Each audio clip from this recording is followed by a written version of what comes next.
Let's suck it all in. Hello, welcome to the Heady live stream. I'm your host, Eli Harrington. Thank you for joining us tonight. We have got a special episode. We have got a full house full of guests. Our friends Doc and Ben from NEVA Vermont, the New England Veterans Alliance. We are going to talk to them at length tonight about what is the New England Veterans Alliance, the work that they are doing with vets in Vermont with their new chapter, as well as what we're going to be doing sort of in the future and what their experiences have been even recently, talking about cannabis in more conventional veteran settings. So you guys who are just tuning in right now, I encourage you, if you know anybody that served or have family that are vets, you guys are definitely going to want to tune into this and listen to our friends Doc and Ben. So we are going to talk about that tonight, but first I want to give a shout out and thank some people who make this all possible. We are here at Jam Creative, our studios in Burlington, which are going to be getting even bigger and better in the near future. So thank you to Monica and Judd and the rest, and Julie, the rest of the entire Jam Creative team for having us. Want to give a big shout out, obviously, to Heady Vermont for organizing this and promoting, but especially to the wizard who makes this all look so good, Mr. Shawn Cimonetti Media. Check him out. He is available for hire. You won't necessarily look like this, fortunately, all the time if you hire him, but Shawn does an amazing job with our production and is the reason why we're able to do this with multiple cameras, titles, all this great stuff. So tonight, like I said, we're mostly going to focus on talking to Doc and Ben, but we do want to give a little bit of a news update. We'll start as far as New England, and then we'll zoom into Vermont, and then we'll talk with our friends here. So looking bigger picture, what's happening in New England. Things are moving ahead in Massachusetts. The regulations are online. Applications will be accepted starting April 1st for adult use, aka recreational dispensaries and retail operations. The existing medical operators will have first shot at the applications. There are going to be a lot of them. So starting April 1st, the state is going to be actually looking at applications for the adult use system. So they are on pace to open up July 1st in Massachusetts, which is going to be wild. The other big thing that's happening in New England, if you can get there, I encourage you to get there, the NECAN convention.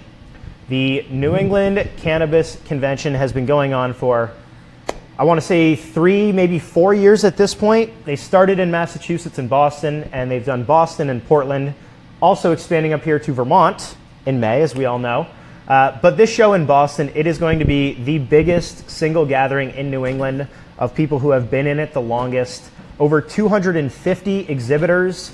I think there's going to be well over 5,000 people who come through the doors. So you can get a ticket, you can get a 2-day pass, you can get a 1-day pass. They've got a bunch of different tracks. Whether you're somebody that's in the industry or you want to go check it out or you're just a consumer, we are all going to be there. NEVA's going to be there. Heady Vermont's going to be there. A few other people we know are going to be there. Canna Planners, Will is going to be there for sure. And we'll see who else. So Fire on the Mountain. Fire on the Mountain's going to be there as well. So we're going to have a Heady Vermont contingent down there at NECAN. So if you really want to know what's going on in Mass, come see for yourself in Boston, Saturday and Sunday. Tickets are available. That is really the biggest thing that's happening in New England. And so that's going to be a huge deal. Other news, we want to talk about Maine. Maine, there was a massive bust. If you have not seen this yet, we put it in the most recent weekly roll-up. 650 pounds of processed.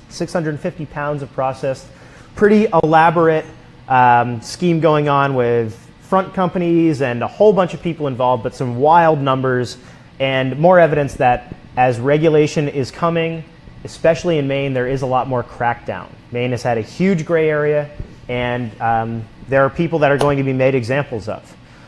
For better or worse, that's how it works, and it's sometimes political, bad luck, or bad sort of intentions. But Maine, there was a huge bust, and I think that we'll probably see more of these happening in Maine and then also in Massachusetts as well. Hopefully not here in Vermont, but that's one of the growing pains, is there are people who are in the gray area trying to be legit and they get shut down. So that's what's happening in New England. Big hemp news in New York that we talked about last weekend with some processing coming on. They don't count as New England, so I don't include them in the New England update. But encourage you to check out the weekly roll-up. Every Friday, we give you good look at what's happening international, national, and in New England. So come see us if you're watching this in Mass, Maine, New Hampshire, Connecticut, or even over there in New York. Come talk to all of us in person in NECAN. As far as what's happening here in Vermont, I spent my day down at the tax department, and fortunately it was just observing. I did not have my own appointment there today, but the governor's marijuana commission, Governor Phil Scott's marijuana commission, is going to have a big hand in shaping what the policies look like when we come back in 2019. Next session, we are going to talk tax and regulate, and there will be bills on the table. Some of them are already being written. Spoiler alert, some of them have been written already that will be proposed. But the Governor's Commission is going to have a lot of input into how these bills get formed. And they have a lot of smart people spending a lot of time talking to various experts about what we should do here in Vermont and how we should sort of shape this. I want to point out there's one subcommittee dealing with tax and regulate, there's one subcommittee with prevention, and there's one subcommittee with public safety. So it's not at all a balanced look at the really complicated questions, but I can vouch for the Tax and Regulate subcommittee that they really are getting into the details, and none of the conversations that were had today were about is it right or wrong to use cannabis. It was about how does regulation look in Vermont. This, I thought, was maybe the most interesting part of the day. Or at least the most interesting piece of evidence that I can take back. And we'll take some pictures and put this online at some point so you guys can check this out. The hearing started off with Joe Veldin. Joe is a good friend of Heady, Vermont. He's spoken at Johnson State College. He is a professional cannabis consultant out west, works in Oregon, lives in Vermont, and wants to help Vermont learn the best from the West and leave the rest. We actually wrote an article with that title that Joe sent in the past. So you can read Joe's writing on Heady, Vermont. He started out by talking with the tax committee for like 45 minutes. Really good perspective about how to, like we said, learn these lessons about tracking, about cultivation, about licensing, all of these different things. Joe was outstanding. And people were asking great questions. So I encourage you to go back and read Joe's article. We're going to be hosting more of his writing in the future. And then I just want to point this out. This was a law firm that came to pitch to this commission. And the lead representative is a gentleman named Michael Stratton, whose professional biography includes representing Bill and Hillary Clinton, among some other lesser-known people. So people who are what we call BFDs, big friggin' deals, they put together pretty impressive team of people, worked for Governor Hickenlooper in Colorado, worked with, this guy Mark Bolton, looked like Clark Kent. Thank God I didn't have to speak after him. He was talking about, he worked with the governor directly, and I think his title was Drug Czar in Colorado. So amazing experience. They came in and they had some really interesting things to say about, again, how to set this up. One of the interesting parts, I thought, commercial opportunities. This was one of the slides on their presentation. And I'll read this because it doesn't quite show up on here. This was specifically for Vermont that they were talking about. These guys work nationwide. They're talking just about Vermont. Commercial opportunities that they highlighted that they think could work in Vermont, people much smarter than me. Organic designation, having a Vermont organic cannabis designation. Delivery options, makes sense with our demographics. Tourism opportunities, you think. Research money, science, technology, engineering, and math jobs from people doing lab work in this. Entrepreneurs, shout out to all of us. Private equity, all you private equity people, give me a call. All commercial opportunities that people who are much smarter than I are pitching to state government in the tax department setting. So this is real. We're not just making this stuff up. We're not the only ones talking about this. I wish I had pictures. Their suits were beautiful. They were clearly very well-educated professional folks. And I hope as a Vermont taxpayer that the state hires them in some capacity in the future. So that's what's happening here in Vermont. Things progress. Legislation, there is a bill, S216. One of the things that Joe said today that we've talked about on this live stream before, a medical cultivator license. That we could start licensing people as cultivators right now, today, in 2018, through the bill S-216. So we're paying close attention to that. It's got at least 2, maybe 3 committees to go through, and at each one of those committees there will be opportunity for changes. So we are paying close attention to that. We know patients are concerned about losing the ability to grow plants in their house if their spouse wants to grow adult and they want to grow medical. That's a provision that we want to make sure is removed. So we're paying close attention to that. That's really the biggest thing, saliva testing. We'll be checking in with that as well and talking to New Grassroots later on this week. So stay tuned, and shout out to New Grassroots.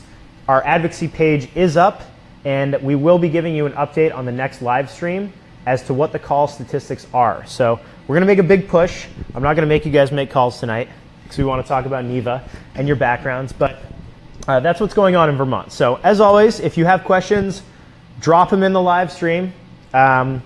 We've even got Monica in the house helping produce tonight too. So if you have questions, we will try to get to them. But I want to get to our special guests tonight, Doc and Ben. Had a chance to get to know you guys. Doc, we met a few years ago, I think, actually down in NEVA. Actually, we met up in the Northeast Kingdom. We did. Officially. And then we're able to connect. I had met Derek. I hope Derek's watching. Derek, Corey, the rest of the guys from NEVA, who we've all had a chance to hang out with. Met them at NECAN, actually, a few years ago. So NECAN has been a great place to meet people. That's how I learned about NEVA initially. So shout out to those guys, because NEVA, the New England Veterans Alliance, did not start in Vermont, but it's in Vermont now. So correct. Doc and Ben, let you guys introduce yourselves, say who you are, where you're from, and then maybe just start by telling us, what is the New England Veterans Alliance? What is NEVA? Okay. So my name's Doc. I'm an Army medic deployed with the Vermont Army National Guard in 2010 to Afghanistan. Came back home, became a civilian really drastically, and just kind of figured out on my own how to not reintegrate correctly. Eventually found my way into cannabis, getting off the pills. Found NEVA, Heady, Vermont, and now I'm here just trying to continue the work. Ben. Yeah, my name is Ben Davin, and I deployed back in 2008 with the 497 Transportation Company out in Fort Lewis, Washington, and yeah, I served in Iraq for a year, and I as well came back and reintegrated in the wrong way. I was addicted to drugs, and ultimately didn't find my path until cannabis led me in the right direction of a happier and healthier lifestyle. So that was a big turning point for me. It was just discovering cannabis, meeting Doc and NEVA, and having the same goals towards helping veterans. Yeah. And can you give, can you guys give us a sense of, for folks that are out there that are not veterans, like what's the actual experience like when you come back home and, not necessarily reliving everything, but you guys mentioned pitfalls. I imagine you talk to a lot of veterans. What are kind of the common sort of pitfalls or scenarios that, people face, that veterans face when they come back home and, like you said, try to reintegrate? I think one of the standing jokes is when you sign the dotted line in fine print, divorce is a very high probability. So coming back, you're looking at issues right off the bat, from relationships, girlfriends, marriages, fiancés, whatever it may be. It can spill into with dealing with children. And it's all so much to deal with when you get back home, because you need to reintegrate. You're coming back fresh from being supposed to be a primed combat machine, life-saving machine, whatever machine they program you to be. And you come back, and whether you're National Guard or active duty, you have this a little bit more of a sense of freedom. And it's kind of like at that point, where do you go? Right. Who do you talk to? How do you really properly go about this? And a pretty common pitfall is alcohol, is substance abuse. Mm-hmm. It's a culture, really, especially in the military. There's this culture, on the downtime, you go out and hit the bars and stuff, and it becomes such a comfort and a habit that you get used to, that you tend to go there to search for the camaraderie that you have, and it's not really there, and it's not the same when you get back. So it's just this cycle, this vicious cycle that you can easily get caught up into. Yeah. And you think, and I think people hear about that, right, and talk about those services, and that is, to me, what kind of grabbed me about NEVA, you know, and learning about this organization, because it seemed like at the core, it's just about getting people together. Yeah. You know, right. and that kind of camaraderie, right. you know, that you have in a healthy environment, instead of, you know, instead of either being in combat or being, you know, at a bar. Yep. Right. Exactly. It's the safety. It's that genuine safety. Like we have a comedy night at the end of the last Tuesday of every month, and we just started doing a veterans group circle. Huge impact. Just the safe space that you can go, hey, communicate with your brothers, and now you've got cannabis in the mix. Oh, cool. We've all found this common medicine that's helped us get off drugs, get off alcohol, get our families back, become pill-free, limit the amount of involvement that we have to depend on the VA, and it opens the doors. It brings safety back. And that's one of the biggest things is resource awareness. A lot of veterans, you know, they get out of the military, and you know they're not really there's no guidance, and then they essentially just fall into an unhealthy routine of wherever it is, whatever direction leads them in life. So that's a platform for what we're trying to do with NEVA is be that system to have awareness to get to veterans, to allow them to see that there are resources for them, holistically, spiritually. Group settings, group events, and just ways to bring veterans together and help reintegrate back into society. Well, and so let's talk about how you guys learned about NEVA, kind of how you got involved, and you know what the organization does. I mean, we have this beautiful you know banner with a mission statement, and I love the sort of tagline, "Combat tested, cannabis cured." I think is a great one, but.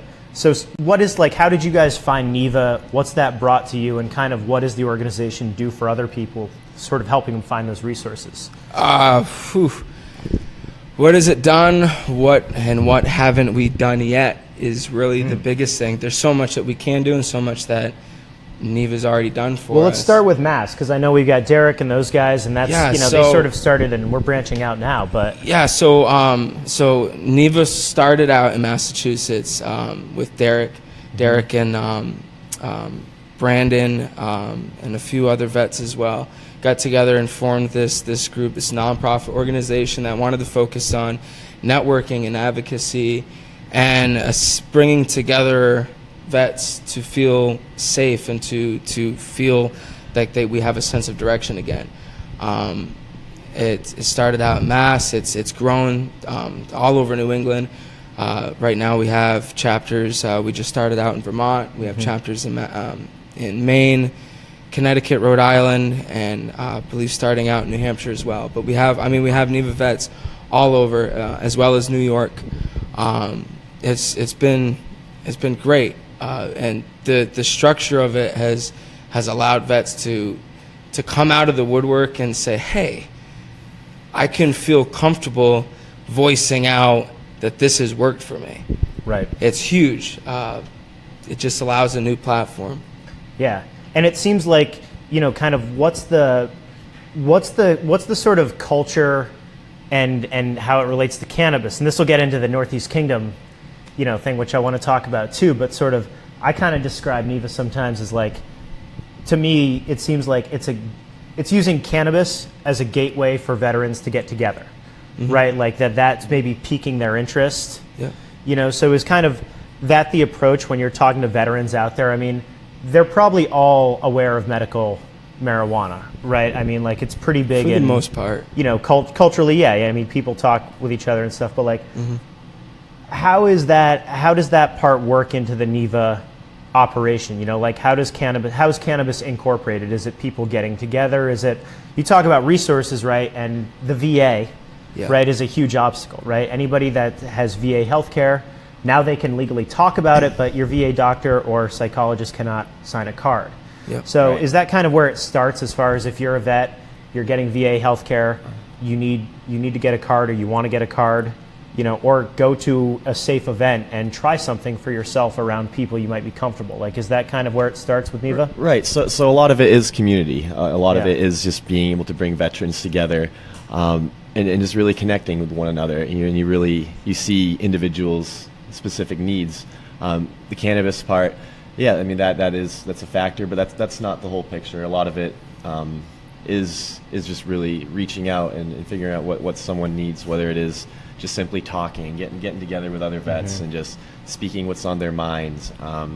So cannabis is absolutely a platform. It definitely, I'm sure, it certainly piques people's interests, whether or not they're, they don't know much about it, or it's something they love. So it definitely helps, get the interest there. And is CBD a big part of that? Because you kind of hear about, especially if people are having social anxiety, that CBD is a good way for people to get started.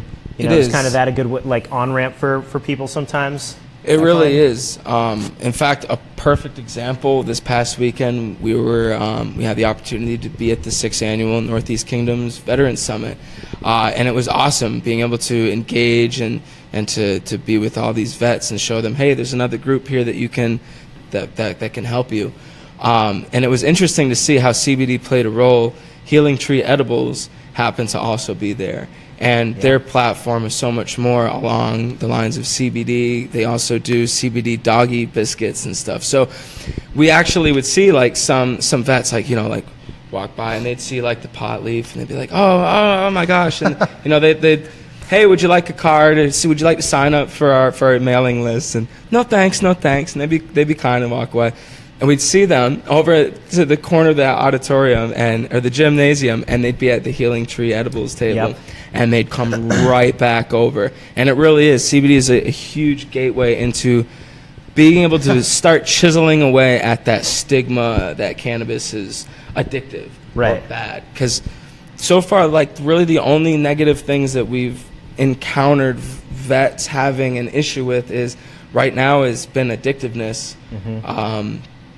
And the legality part too. I mean, that's so many people who are in law enforcement, I think, are former vets, and so many vets go into law enforcement, and just, I think you have to really believe in that rule of law. Exactly. To serve, and have that faith, right? So it makes a lot of sense that even that barrier, and I wonder how those conversations have changed with now knowing that Vermont, because we're all Vermont guys here, with knowing that Vermont is going to be on board in July 1st. Have you guys had a spike in interest where now people are reaching out and saying, hey, people who might not have reached out before are saying, hey, I don't know what's going on, but on July 1st, I heard that this might be happening. Can you help me get some seeds, or how do I grow stuff, or whatever, It has absolutely piqued interest.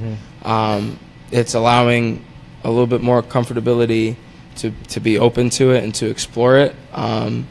You're right. There's that. With vets, there's that law-abiding part, the loyalty, the integrity, and want to walk that line. Which is why, like you said, that CBD is a great way, because they can come and they see the pot leaf and they go over there and see it again, and then they can come back around and be like, all right, this is okay, this is a little more chill. So I want to talk about gardening as sort of therapy and healing. But before that, I want to ask you guys about being up in the kingdom, because we met when I was living up. We were both living up in the kingdom within in the kingdom it's half hour. So it's right around the corner, 15 miles from each other. Yeah. This event, the NEK Veterans Summit, it's been happening for I want to say this is the sixth. This is the sixth year. Yeah. Okay. Tom Anderson puts it on. Linden State does a great job. I know Burke Mountain has a rail jam, the Corporal Ian Muller Memorial Rail Jam, which is a great part of that. Absolutely. But it's pretty much a conventional, having never been to one of these, having not served, I guess I would expect that it's probably a pretty conventional gathering, and that you guys coming in representing NEVA, and just putting the flag in the ground and throwing it out there. I mean, here we are, anybody want to talk? We'll talk, which is a really brave thing to do. I can imagine in a room full of, hard-ass vets. Did we tell you who our table was next to Governor Scott's table? Oh, really? And there was not a single person that stood at his table. I was honestly disappointed. I thought, hey, veterans, cannabis, the governor's table right here. Nope, not even the opportunity. If you're listening next time. Well, we do know. I mean, we're lucky that we've got we do have some Representative Troiano. He's a guy who's been great for vets with cannabis. We met him as well. Yep, he's always up there.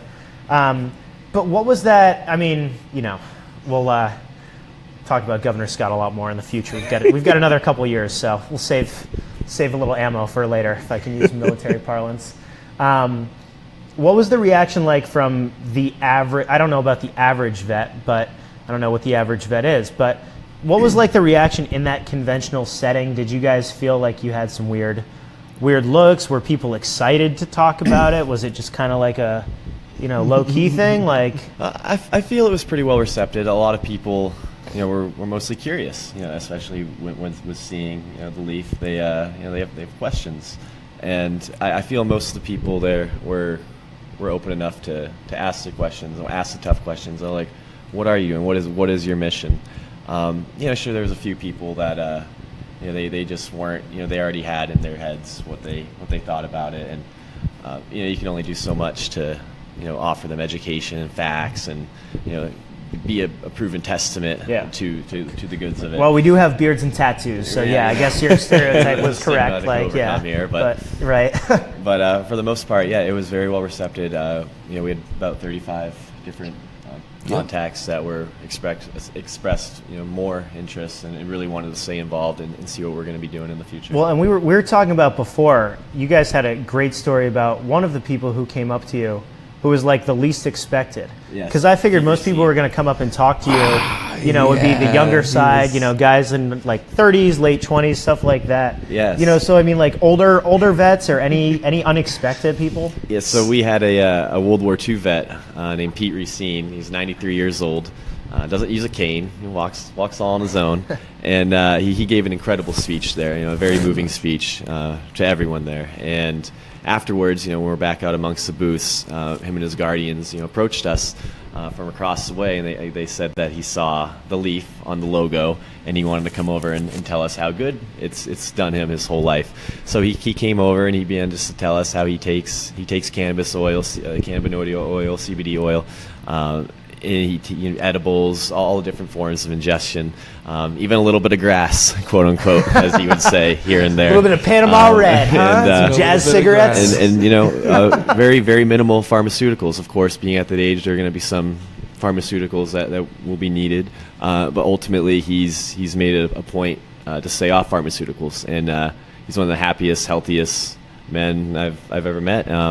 One of those experiences you'll absolutely remember. I'm sure both of us will remember for the rest of our lives. When I think about World War II, I mean, my grandfather served, and he was very much not, as anti as you could probably be, And you think of that generation, and it's easy to be ageist as young guys, and think that every gray head is like, going to be a total square, and then you meet people like Pete, who come in. He also happens to hold the Guinness World Record for flipping a car, for the oldest man to flip a car. 92, to intentionally flip a car. Intentionally flip a car. And it's on YouTube. You can look it up. In a sane state of mind. 92-year-old car flipping, and it's... he's a character. Intentional car flipping, too. I really like... In the right state of mind, they got to make your It's honestly like the true definition of a Marine. That's straight up. That's unbelievable. It's great. Well, I'm glad. I mean, the events seem really cool, and we talk about, now and in the future, and maybe you guys can give us a snapshot, because NEVA, like everything else, is restricted by what's legal in our states at any given time. Yep. But it's still possible for people to go to NEVA events in other states, and safely and legally participate. Yep. So can you guys give us a sense of what kind of events NEVA does, what kind of stuff you've been to with them, and then we can start talking about all the fun stuff we're going to do in Vermont. Okay. Absolutely.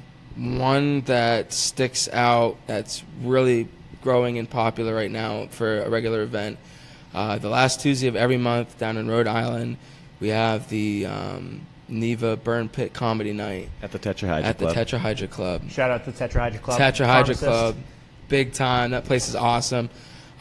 They reserve a spot for us to, like I said earlier, have a group circle to talk about just how we're doing. And it's nice to be able to have that circle and to be able to pass around, a couple joints, a couple blunts. It's Right. It's nice because there is that sense of just full, relaxed freedom, no worry. Everybody's kind of disarmed. Everybody's kind of in the Exactly. same. Yeah.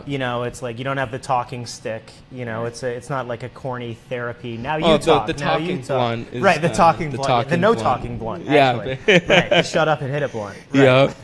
Yeah. So that's usually how it starts out, and then everybody just kind of disperses out and gets comfortable, and the comedians come up, and there's food, and it's just a nice. It's something that everybody really looks forward to. It's like that monthly, just go and hit the cannabinoids to your system as hard as you can. Just get mushy with your bros and get the camaraderie again. It's amazing. It feels great. Yeah. And then on top of that, we try to do different panels. NECAN at the Harvest Cup. We'll try to do different educational panels just Right. about like vets' experiences on, and it's great because vets will come there with these questions and we'll be able to answer it for them. Yeah. When you guys have there's the internal and the external, Yep. and then you bring it all in, right? So you have Exactly. your gatherings where people who are vets can come together, like you said, the THC club. Yep.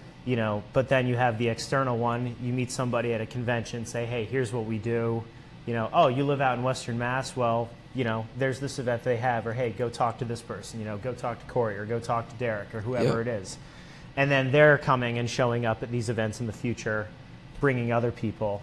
And you guys also do, NEVA is also, I know, very active with advocacy work in all Very states. much. But you guys are also, and I know especially in these other states, and talking more about in Vermont, cultivation, right? Yeah. That's one thing that I know Derek and I talked about, which was really cool, that I didn't really think about as much, was just the idea of cultivation and gardening, as a healthy, therapeutic pastime and activity. It's huge. And that it's a lot more fun to grow cannabis and talk about it on Instagram with people than it is to grow orchids, Right. or something like that. It really is. Right, or just go work on a farm. That was honestly my immersion into getting in with cannabis and with NEVA too. The cultivation aspect, home cultivating myself, it's like half the therapy. You can have the cannabis as your therapy, as your meds, but you really need that deeper, spiritual, more meaningful daily routine and interaction of just that connectivity of your own meds at that point. Mm-hmm. And it's great to be able to talk with other vets about it because there's so much you can learn just through cultivation, and it applies to life. And it really, there's that spiritual healing that happens where we can apply what we learn through cultivating right back into reintegrating back into society, how we can be civilians again, how we can be people again. Mm-hmm. We learn it from cultivating. We one of the catchphrases we use is we cultivate veterans, on the back of our shirts, cultivating veterans since 2015. And that's what our whole purpose and goal is to cultivate vets back into that healthy, Right. desired state that they want to be in. Right. And like you said, it's getting people together and building this community, and then also, vets who can work together and build organizations like NEVA, Yep. start NEVA chapters in other states, Right. get Exactly. involved with other advocacy. Also, start businesses, and kind of be ahead of this and be empowered to work together and say, hey, we're doing this ourselves. Yep. And that's kind of part of it that I really enjoy that, spoke to me was the self-reliance. Like you said, a lot of vets I've met, determined people, I'm not going to say stubborn or, necessarily, but want to be self-sufficient, Yep. Right. and take pride in being self-sufficient, not having to ask for help. And that being kind of a big part of, like you said, the cultivation and supplying your own is that you're providing your own therapy while getting therapy, yourself. Exactly. So what do you guys see happening with NEVA here in Vermont? Right? You guys have been awesome advocates We've got some pictures that we used in the live stream, Doc. You in your suit. I have documentation of Doc in a suit at the State House. You guys always answer the call whenever we are trying to get people out, whether it's opposing saliva testing or talking tax and regulate. But you guys as a group, and full disclosure, I'm board member working with NEVA, unpaid capacity. So I say you guys, but I'm promoting this too. What's the next step for events with vets here in Vermont? Is it kind of starting by getting people together? I know that you guys have a really good online community. You're really great on social media. So kind of what's the next step for NEVA here in Vermont? Well, now we're looking to actually set a schedule. Especially with the upcoming legalization, we want to be able to set events up, gatherings, at least on a monthly basis, just where we can bring vets together, talk about what an individual might need, outdoor events, going out camping, cannabis camping, veteran cannabis camping is what we were calling it. Nice. And just having fun together, and really, being able to come together once a month and all together, hey, do we want to do this? Do we want to do that? And just ultimately have fun together. That's really what it comes down to, just having that sense of community amongst vets. And it seems so simple, right? It's like it doesn't have to be. I mean, we're event planners, so we're always thinking about all the millions of things. It's like, just show up and meet. Just show up. Like, it's really as simple as that. Just get together. Yep. And if it's for the reason of cannabis, like that's a good a reason as any. And probably a healthier, safer, and happier way than a lot of others. Absolutely. So all right, that's a start. So venues, right? And you guys are we're up here in Chittenden County. You're in, is it Windsor? Yep. Yeah, Windsor County, down there. So you guys are statewide already. We know there are a lot of vets up in the NEK. You've spoken to them and been up at these events. So you guys are statewide, and so people are watching private venues, farms that could be good to host people, especially if they have a camping component as well. Just place to have a bonfire, have vets get together, and then people can camp and not have to worry about driving. Yep. Community bonfires. That's a big thing that Maine's been doing successfully. With lots of success. A lot of people coming out, and thousands even every few months having a just community bonfire. Booths and just people coming out, live music, glass blowing. Glass blowing's been a big part of the community as well. But yeah, it's been a good platform to really see where Vermont can really take things. And you guys, like I said, are really generous with your time as far as other vets who reach out to you and contact you. I'm curious about other education. We were talking a little bit, the Instagram people might have heard it. We were talking a little bit about the VFW, kind of, are you guys talking to other veterans organizations and other vets groups and, So we have been talking to the Vermont Veterans Outreach folks. They've been really helpful with trying to, do outreach. If we have a vet that calls up and is needing help with their VA claim, or just with housing or with food or whatnot, just any kind of issue that we can really help with, we do. We reach out to the Vermont Veterans Outreach folks, and we try to find the proper channels within where they're located and get them outreach as soon as possible. It's been a huge part of really getting NEVA even out there and helping vets. Something that we've been talking about was a potential ride-along system once legalization happens with local law enforcement. Veteran suicide and drug abuse is quite a huge issue, and so having law enforcement with vets, with let's say some pre-rolled joints, some information, the right person to talk to that can de-escalate a situation correctly. So a lot of it is coming from being one personally myself, having a pretty bad episode and having Vermont State Police show up, like 6 of them, and not really know how to handle. How do you handle that? They're not really talk somebody down, right? Exactly. They're not really trained for that, and so like us as vets, we can't really be upset with law enforcement because they're not really trained to de-escalate.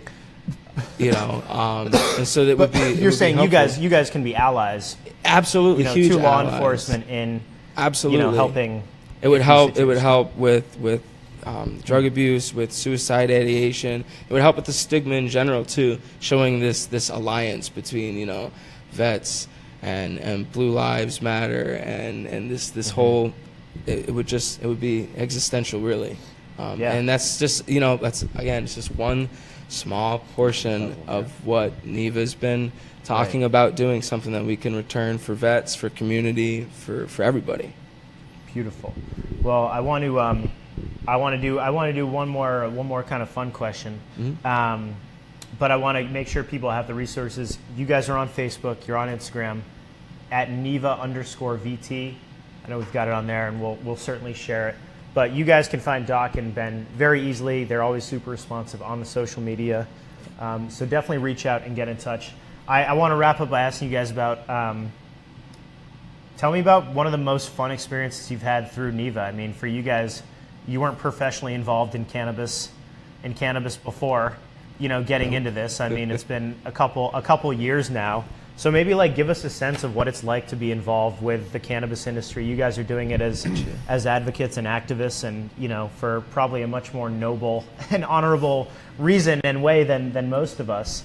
But give me a fun kind of I never thought I'd be here situation. Yeah, exactly that. You know, who would have thought? You know, being kids, you know, you had dreams of going to Amsterdam where you could smoke some legal weed, and, you know, and like, oh, wouldn't that be interesting? Right, yeah, and just where have the times come? And one of the biggest things that sticks out, not just as a particular experience besides Pete Racine, which is probably one of the most vivid, most magical times, but besides that, just the experience and the genuine expressions that you can help people, and the reactions they give you.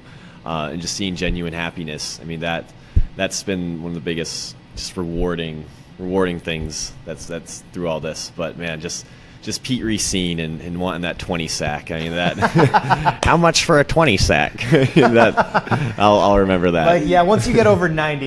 Yeah, free of charge. Right. Yeah. No, an apple. Yeah, that's definitely one of my highlights. That's sure. Outstanding. Never judge a book by its cover, right? No. And just, you know, always growing up, you know, learning of my grandparents and, you know, them serving in World War II, just to be able to meet a World War II veteran and just to hear his experience is very humbling, very humbling. Mm-hmm. Beautiful. And experiences, they all continue. So my first, the overwhelming welcome of the first comedy night that I went to. You know, I had been to a few NEVA events prior to, some education, but the camaraderie that's found amongst NEVA, it's very special. It's something that you really don't experience it. I mean, you could, like, we all come back home, we go to the bar together, but it's a different feel. It's more of a healing feel.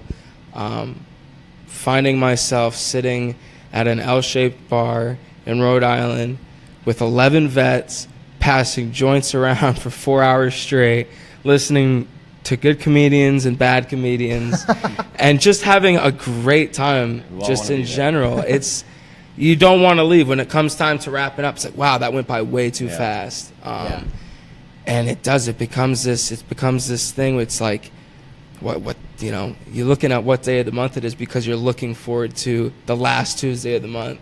So that's what's really motivating about being given the honor and the opportunity to run with NEVA up in Vermont, is to be able to mimic these kind of opportunities and these events, to say, hey, we don't have to travel 5 to 7 hours down to Rhode Island for this. We're going to have it right up in our own backyard. Right. And we want to offer that safety, the validity, the camaraderie, and the real natural healing that comes about it.